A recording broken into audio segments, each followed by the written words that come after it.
राम सिया राम जय जय राम। सिया राम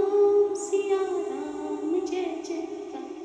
भगवान राम को मर्यादा पुरुषोत्तम क्यों कहते हैं? मर्यादा पुरुषोत्तम प्रभु श्री राम भगवान विष्णु के 7वें अवतार हैं, जिन्होंने त्रेता युग में रावण का संहार करने के लिए धरती पर अवतार लिया। उन्होंने माता कैकेयी की 14 वर्ष वनवास की इच्छा को सहर्ष स्वीकार करते हुए पिता के दिए हुए वचन को निभाया।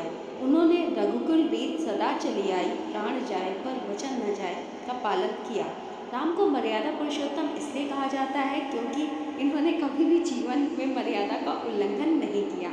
माता पिता और गुरु की आज्ञा का पालन करते हुए वह क्यों शब्द भी मुख पर नहीं लाए। उन्होंने मानव मात्र के लिए मर्यादा का पालन का जो आदर्श प्रस्तुत किया वह संसार के इतिहास में कहीं और नहीं मिल सकता।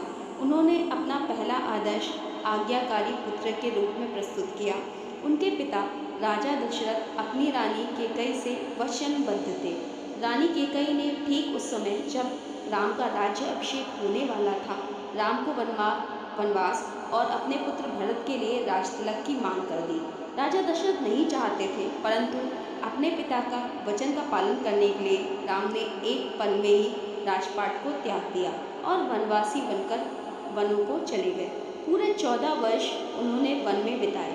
ऐसा आदर्श कौन प्रस्तुत कर सकता है? संसार में जितने भी युद्ध लड़ाइयाँ अब तक हुई हैं वो राज प्राप्ति के लेकर हुई है, परंतु भगवान राम ने जो आदर्श प्रस्तुत किया उसकी तो कल्पना नहीं कर सकते। दूसरा आदर्श, उन्होंने एक आदर्श भाई का प्रस्तुत किया।